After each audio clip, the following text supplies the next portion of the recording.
Hi, it's Christine, owner and co-founder of PrettySpirits.com, your favorite online metaphysical shop. And on this channel, we talk all things spirituality, manifestation, and entrepreneurship.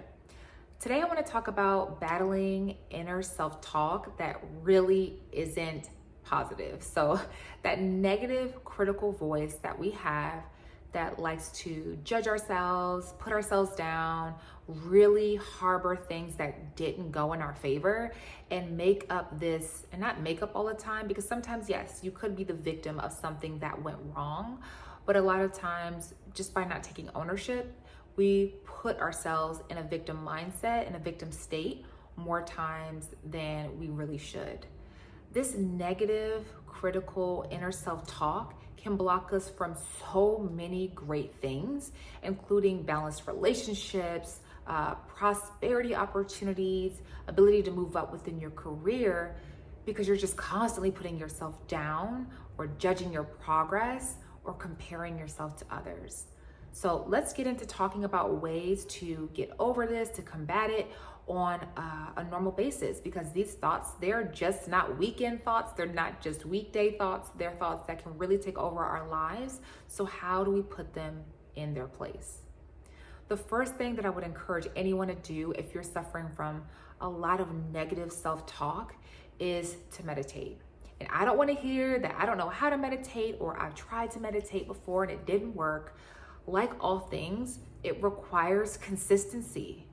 It requires you to be committed to having moments of silence that don't involve your phone, that don't involve a television, or you sort of watching your children while you're trying to meditate.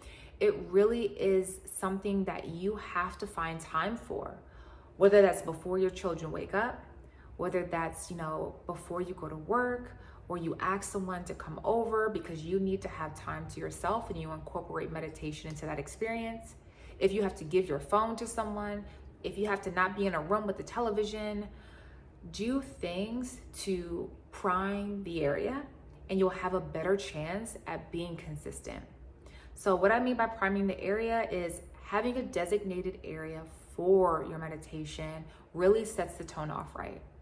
So if you have a corner, you can light a candle, light some incense, you can have pillows to support you.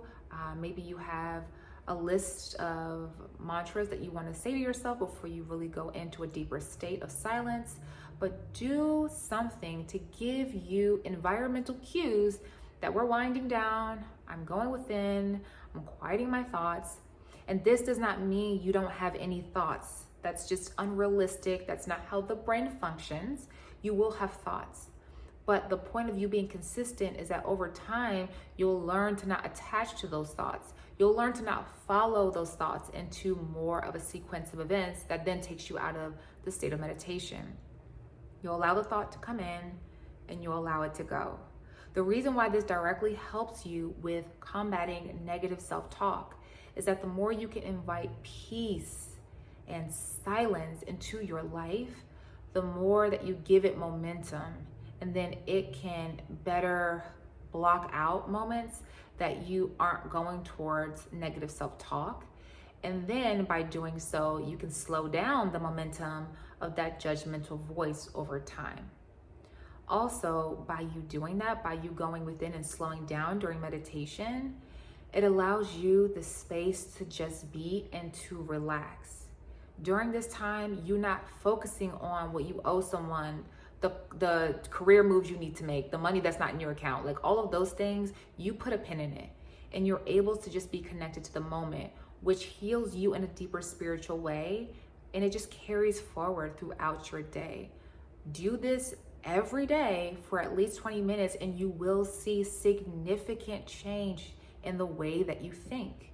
You won't go from making a mistake to just belittling yourself for making that mistake. You'll be more patient and more compassionate with yourself through this spiritual experience. So I encourage you to incorporate meditation into your routine. The next thing I would suggest do when you are combating negative self-talk is go on a social media break. Just take a break. 1 week, 2 weeks, a month, longer, whatever you feel comfortable with. You could start at a smaller amount and then increase it over time.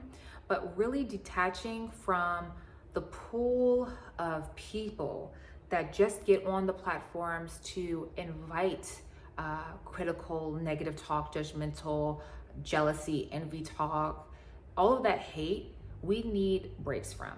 So taking that time to do something else, read a book, start that business, get outside, play, like do things to just lift your vibe or train your mind to think about other things that are valuable in nature versus watching other people be negative, bully others, judge an experience, add their fear-based story, because that plays into your subconscious and trains your subconscious how to talk to yourself.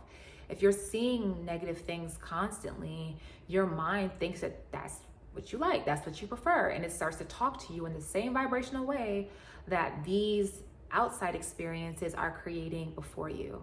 So going on hiatus, telling people that's not where you find me. If you really know me, you have my number and I want to talk to you, I'll answer. There are other ways outside of social media to create genuine friendships that a lot of us have forgotten about, but it'll really help you process healing that voice, healing your inner self-talk.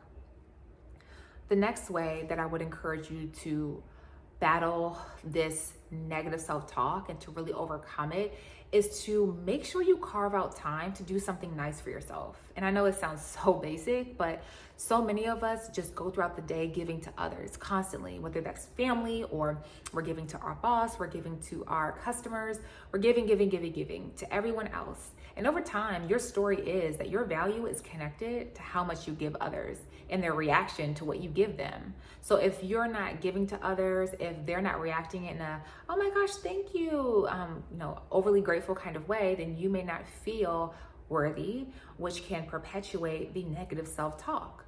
But if you reframe things to prioritize yourself and go take yourself on a date, go do something that you've seen, that you've been wanting to do, but you always have that excuse that you don't have the time. Better budget your time and go do it. Take a moment where you just turn off everything and you grab a book, you take a bubble bath, and you just have that peaceful moment. But do something nice for yourself, because by doing so, you prioritize yourself. You're telling yourself a conscious story that, hey, girl, you are worth it. You, me, let's go out. I want to dote on you. I want to love on you. And that story reprograms your self-worth, your self-care, and it starts to weed out the negative self-talk. But if you can't prioritize that you time, if you don't see yourself like a priority, like something important, then you won't talk to yourself like you're someone important. So really figure out ways to make you feel special. The next way that I would encourage you to overcome this negative self-talk is through reassessing who you spend your time with. Because a lot of us have friends from the past that should not be our friends anymore. Maybe they grew up with you. Maybe you picked them up at a job and you guys hit it off then, but it just doesn't apply for the now. Whatever the case, maybe they're a family friend, but look at your circle. Look at who you are now. Look at who you were. Some people always want to hold you back at the state that you used to be when they met them, not giving any credence to the fact that you've grown so much. So you operate differently, the things you want to do are different, the things you're interested in, just the positive vibes that you're giving off are better. You're different, but they may still hold you at that old story. So they may judge you with, who do you think you are? They may want to go back to a gossiping energy because that's where you guys met at. Maybe you met in the club and you were gossiping, you were just at that vibe. But you're now a mom, you're this, you're that, you're moving, you're shaking in different ways. So you want more empowered time, more empowered discussion, but they feel like you're preaching to them if you invite that in. Maybe it's just an experience where it no longer serves you because your interests they just both have changed. But when you're together, you find yourself trying to fit a certain role to get their approval. And inside you judge yourself for not fitting into their box because you care for them, but it creates more negative self-talk. Realize it is okay to grow and to leave people. It just is. You will find new people. This world has so many people in it, and so many people wanting new friendships, going through what you're going through, where they're shedding the old, wanting something different. So when you allow yourself to let go and to grow into new friendship and grow in different ways, you give yourself this understanding that I see you, like I see you and I value you, and I want you, the authentic new you, to shine. So being around people who are judging you for your growth, or around people who ignore your growth and still want to assume that you're the old way and not even give this new version a chance, being around them will just fuel your negative self-talk, because you'll think, why don't they see it? Why don't they get me? This is frustrating. But you being around them is saying that your voice doesn't matter, and that this discomfort, you should just grin and bear it. No, you shouldn't. So allow for peace, allow for a new community so that they can support you in ways that are positive. Your conversations can be of growth mindset, and therefore your inner self-talk can be a lot more positive. The last thing I want to leave you with is really making sure that you are honest about your feelings. This is the last way that you can really battle that negative self-talk. If you are going through something that is just draining you, or you don't like your career anymore, or your relationship, there's just issues that you have to face, or there's some part of yourself that has been avoiding shame that you carry, being in a place of honesty with yourself and getting your feelings out in whatever way that feels comfortable to you, whether that's through spiritual counsel or writing or yelling into a pillow or whatever that is, let those feelings emote, let them come out, because if you don't, they stay inside, and that critical voice of, oh man, why are you letting them get away with this? Or, oh gosh, you do this job and your boss really hates you. They don't value anything that you do. They never get it. You not being honest that it's time to quit, or you not being honest with yourself that the relationship no longer serves you. You not being honest with yourself, just it makes a really unhealthy, toxic inner experience. And then that inner critic develops strength and keeps judging your journey. So when you are honest with yourself, that first step allows you to recreate your reality. It allows you to ask spirit for new things. And once you put that request out to the universe, then changes can happen to really allow for this new level of development. But if you're not honest and you say, oh, I'm doing well, everything's good, nothing to see here, when you're acting like there's nothing to see here, there can be no change. And the voice inside, that negative one, will still have so much material to work with to put you down based around that lack of you trusting your expansion. So I leave you with that.